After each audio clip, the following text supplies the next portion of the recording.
Hello guys, krypton tutorial में आपका स्वागत है। और आज मैं एक चीज़ अनाउंस कर रहा हूँ यहाँ पर कि हम लोग स्टार्ट कर रहे हैं हमारी सीरीज़ ऑर्गेनिक केमिस्ट्री की सीरीज़। वन बाय वन हम देखेंगे कि किस तरीके से रिएक्शन इसके अंदर होती हैं, उनके क्वेश्चंस हम देखेंगे, एक्सरसाइज हम करेंगे। कोई शीट्स या डीपीपी हो सकता है मैं आप लोगों को दूँ, या कुछ क्वेश्चंस मैं दे दूँ आपको, डीपीपी ना दूँ तो, कि आपको नेक्स्ट उसके जो लेक्चर होगा उसके अंदर हम उसको सॉल्व करेंगे, समझेंगे कि क्या क्या गलती आपने की है, अगर आपका आंसर नहीं आया है तो।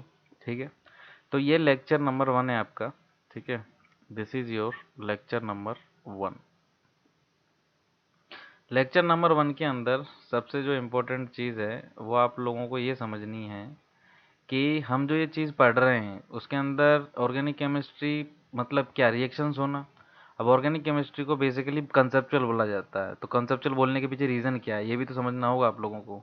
तो आज का क्वेश्चन केवल इतना सा है, how organic chemistry reactions chemistry reactions takes place. ठीक है, कि कैसे ये ऑर्गेनिक केमिस्ट्री की रिएक्शंस आती हैं, किस तरीके से इनकी रिएक्शन होती है, उसके बारे में आज हम लोग बात करेंगे इसके बारे में।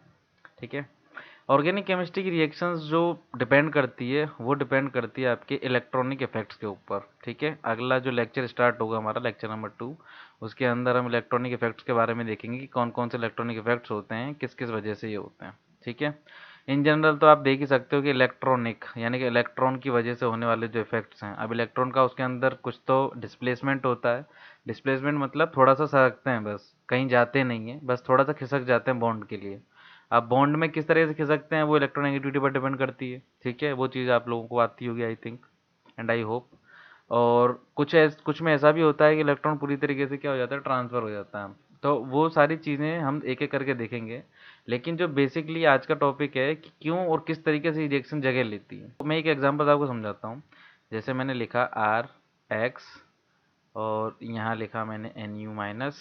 ठीक है, और इससे बनता है आपका R N U plus X minus. तो क्वेश्चन ये है कि ये हुआ क्या यहाँ पर, क्यों आर एन यू मतलब आर एन यू बना, कैसे एन यू ने एक्स की जगह ले ली, ये एक्स क्या है, ये एन यू क्या है। ठीक है, इस बारे में आज हमको क्या करना है, थोड़ा डिटेल के अंदर जानना है। अब जैसे मैं आप लोगों को एक बात बोलूँ कि ये जो आपने आर यहाँ लिखा है, तो इस आर को बोला जाता है सबस्ट्रेट। ठीक है, ये सबस्ट्रेट होता है। ये जो एक्स होता है वो आपका लिविंग ग्रुप होता है। लिविंग ग्रुप क्योंकि नाम से आपको क्लियर हो रहा होगा, लिविंग ग्रुप मतलब जो बाहर निकलने वाला है। ठीक है, एन यू माइनस जो होता है वो आपका न्यूक्लियोफाइल होता है। ठीक है, अब न्यूक्लियोफाइल क्या होता है इन सब के बारे में हम एक एक करके लेक्चर्स के अंदर पढ़ेंगे। वैसे मैं ऊपर ऊपर से बता देता हूँ। न्यूक्लियोफाइल मतलब न्यूक्लियस लविंग। न्यूक्लियस लविंग मतलब जो कि पॉजिटिव चार्ज को ढूंढ रहा है। पॉजिटिव चार्ज को क्यों ढूंढ रहा है, क्योंकि उसको स्टेबिलिटी चाहिए। स्टेबिलिटी मतलब क्या, इसके ऊपर नेगेटिव चार्ज है। नेगेटिव चार्ज है तो वो चाहता है कि मेरे पास ये नेगेटिव चार्ज ना रहे।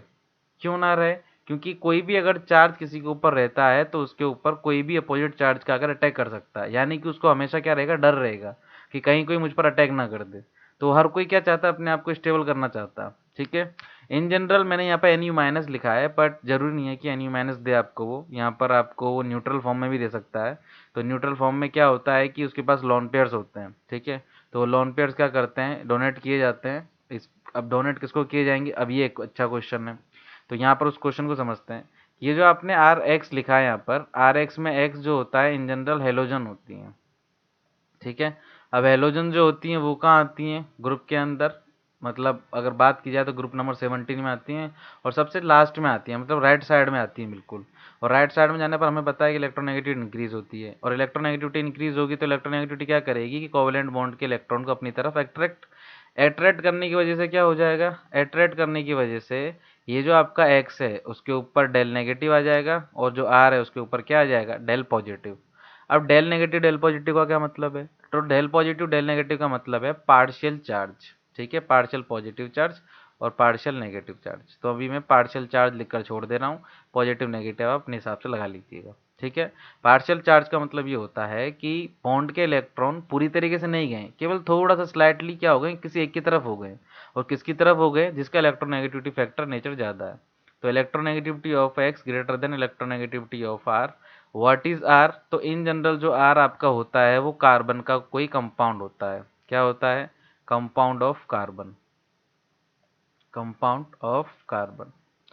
तो होगा क्या, ये जो न्यूक्लियोफाइल है अपने जो नेगेटिव चार्ज है उसको क्या करना चाहता है, खत्म करना चाहता है।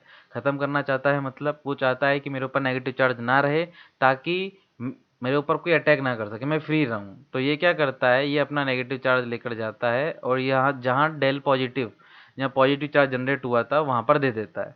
अब इस केस में क्या होता है, इस केस में आर की वैलेंसी पहले से कंप्लीट थी, लेकिन ये जो एक्स है वो यहाँ पर बना हुआ था। तो अगर एन यू ने इसके ऊपर अटैक करा तो इसकी वैलेंसी से एक बॉन्ड ज़्यादा हो गया, तो उस केस में क्या होता है, एक्स यहाँ से अपनी जगह छोड़कर चला जाता है। ठीक है, तो जैसे ये जगह छोड़कर जाता है तो उससे क्या बनता है, R N U plus X minus. अब क्योंकि एन यू ने तो क्या करा, अपना पॉजिटिव के साथ मिलना चाहा, उसने बॉन्ड बनाना चाहा, तो अपना नेगेटिव चार्ज किसको दे दिया, एक्स को, कि भाई तू जा मेरा नेगेटिव चार्ज लेकर। अब इसको क्या खुजली थी भाई, कि इसने एक्स ने क्या करा, अपना नेगेटिव चार्ज ले लिया उसको। तो ये था, मनाया, इसको मनाया गया, ऐसे नहीं हुआ कि अपने आप ही चला गया, मनाया गया कि भाई देख मेरी बात सुन, कि मेरे ऊपर नेगेटिव चार्ज अगर रहता है तो अनस्टेबल है, लेकिन तू, तेरे पास इलेक्ट्रोनेगेटिविटी ज़्यादा है तो तू क्या कर सकता है, नेगेटिव चार्ज को रख सकता है। क्योंकि इलेक्ट्रोनेगेटिव नेचर का मतलब क्या होता है, नेगेटिव चार्ज को अपने पास रखना। तो एक्स को ये शर्त जो थी वो मंजूर हो गई। आप ये भी समझ सकते हैं कि मासूम पब्लिक है जिसके ऊपर एनयू अत्याचार कर रहा है, ठीक है, कि वो इलेक्ट्रॉन रिच है। तो इलेक्ट्रॉन रिच है तो वो कह रहा है कि मुझे नहीं चाहिए, तू मेरा इलेक्ट्रॉन ले और निकल, अच्छा इंसान है मतलब। तो एक्स क्या करता है, नेगेटिव ले लेता है। तो लीविंग ग्रुप के लीव करने की शर्त ये होती है कि लीव करने के बाद उसको स्टेबिलिटी बनी रहनी चाहिए। ठीक है, ऐसा नहीं होना चाहिए कि वो चला गया छोड़कर और पीछे उसका जो आर है वो अनस्टेबल रहे और वो खुद भी अनस्टेबल रहे। तो उसके छोड़ के जाने की शर्त यही थी कि मेरे जाने के बाद आर और मैं खुद स्टेबल रहने चाहिए। तो वो क्या करता है, छोड़ जाता है, खुद का इलेक्ट्रोनेगेटिव नेचर ज़्यादा होता है इसलिए उसके ऊपर बना नेगेटिव स्टेबल है, और आर को कोई दिक्कत नहीं है, वो किसी और के साथ बॉन्ड बना लेता है। ठीक है, इसको मैं ऐसा करता हूँ, एग्जाम्पल से और समझाता हूँ आपको। एग्जाम्पल कैसा, एग्जाम्पल हम लेते हैं जैसे C S three C L मैंने लिया, ठीक है, और मैं अटैक करवा रहा हूँ ओ एच माइनस का। तो अब इसके ऊपर मैंने पहले बता दिया कि इलेक्ट्रोनेगेटिविटी ऑफ सी एल क्या होगी, greater than electronegativity of carbon. तो अगर इसकी इलेक्ट्रोनेगेटिविटी कार्बन से ज़्यादा है तो इसका मतलब क्या होगा, इसके ऊपर नेगेटिव चार्ज जनरेट होगा और उसके ऊपर क्या जनरेट होगा, पॉजिटिव चार्ज। तो अब ये ओ एच माइनस क्या करेगा, इसके ऊपर अटैक करेगा और सी एल को निकाल देगा बाहर। तो क्या बन जाएगा यहाँ पर, C H three O H plus C L minus. ठीक है, अब क्वेश्चन ये हो जाता है कि क्या केवल इस तरीके से ही होता है, मतलब हमेशा C H three O H बनेगा, ऐसा कुछ ज़रूरी है क्या? तो ऐसा ज़रूरी नहीं है, कोई भी रिएक्शन हो सकती है, वो डिपेंड करता है न्यूक्लियोफाइल आपका कैसा है। रिएक्शंस के टाइप चेंज हो जाते हैं, सब्स्टिट्यूशन, एलिमिनेशन, बहुत सारी रिएक्शंस के अंदर आती हैं। लेकिन ये सारी चीज़ें, ये डेल पॉजिटिव, डेल नेगेटिव, और कुछ क्वेश्चन ऐसे भी होंगे जिसके अंदर आपसे पूछा जाएगा कौन रिएक्शन स्लो करेगा, कौन रिएक्शन फास्ट करेगा। तो उन चीज़ों के लिए आपको इलेक्ट्रॉनिक इफेक्ट्स को जानना जरूरी है। ठीक है, तो ऑर्गेनिक केमिस्ट्री की ये जो रिएक्शंस हैं इनके ऊपर हम तब आ सकते हैं जब हमें पता हो कि इलेक्ट्रॉनिक इफेक्ट का मतलब क्या है। एक तरीके से देखा जाए तो एक्स ने भी अपना इलेक्ट्रॉनिक इफेक्ट लगाया है जिसको हम बोलते हैं माइनस आई। माइनस आई का मतलब होता है जो इलेक्ट्रॉन को खींचता है अपनी तरफ because of its greater electronegative nature. ठीक है, और जो सी एच थ्री होता है वो इलेक्ट्रॉन को जाने देता है क्योंकि उसका कैसा इफेक्ट रहता है, प्लस आई, मतलब इलेक्ट्रॉन देने वाला नेचर। तो ये जो इफेक्ट है प्लस आई माइनस, ये क्या होते हैं, रेजोनेंस क्या होता है, मेसोमेरिक इफेक्ट क्या होता है, हाइपर कंजुगेशन क्या होता है, वही सारी चीज़ें इलेक्ट्रॉनिक इफेक्ट के अंदर आती हैं।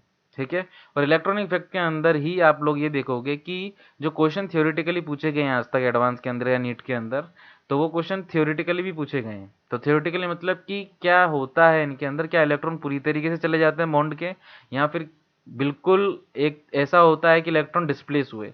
तो जैसा इस वाले के अंदर हमने क्या देखा कि इलेक्ट्रॉन जस्ट डिस्प्लेस हुए थे दोनों बॉन्ड के बीच में, टूटा तो बाद में था, पहले क्या हुए थे, डिस्प्लेस हुए थे, जिसकी वजह से उसने अटैक किया था, और अटैक करने की वजह से क्या हुआ था, सीएल को जाना पड़ा। सीएल को क्यों जाना पड़ा था, क्योंकि कार्बन के 4 बॉन्ड ही हैं, पांचवा बॉन्ड अगर बन जाता तो तबाही आ जाती, पूरी ऑर्गेनिक केमिस्ट्री बर्बाद हो जाती। ठीक है, तो इस केस के क्योंकि 4 बॉन्ड ही उसके बने रहने हैं इसलिए सीएल छोड़कर चला जाता है, क्योंकि क्लोरीन की इलेक्ट्रोनेगेटिविटी नेचर ज़्यादा होता है तो नेगेटिव को अपने पास रख लेता है। तो ऐसे कुछ फैक्टर्स के बारे में हमें एक एक करके सीखना है। ये लेक्चर नंबर 1 एक तरीके से इंट्रोडक्शन था, कोई लेक्चर नहीं था ये। नेक्स्ट क्लास से आपका जो लेक्चर नंबर 2 स्टार्ट होगा वो होगा इलेक्ट्रॉनिक इफेक्ट के साथ। इलेक्ट्रॉनिक इफेक्ट्स मतलब इलेक्ट्रॉन की वजह से जितने भी इफेक्ट्स आते हैं, जितनी भी प्रॉपर्टीज जनरेट होती हैं, उसको इलेक्ट्रॉनिक इफेक्ट्स बोला जाता है, और इसके बारे में हम नेक्स्ट क्लास के अंदर देखेंगे। तब तक के लिए आप बने रहिए। कोई भी चीज़ होती है, अगर ऐसा कुछ भी है कि आपको पर्टिकुलर किसी चैप्टर के बारे में या किसी टॉपिक के बारे में चाहिए कोई लेक्चर, तो आप वो भी कमेंट कर सकते हैं, जब मुझे टाइम मिलेगा तो उसके भी बना दूंगा। फिलहाल ऑर्गेनिक केमिस्ट्री की सीरीज हमने स्टार्ट की है। पहला आज लेक्चर नंबर 1 था। आई होप आपको अच्छा लगा, और इसी के साथ कल हम स्टार्ट करेंगे इलेक्ट्रॉनिक इफेक्ट के साथ लेक्चर नंबर 2 के अंदर। थैंक यू, अपना ध्यान रखिएगा।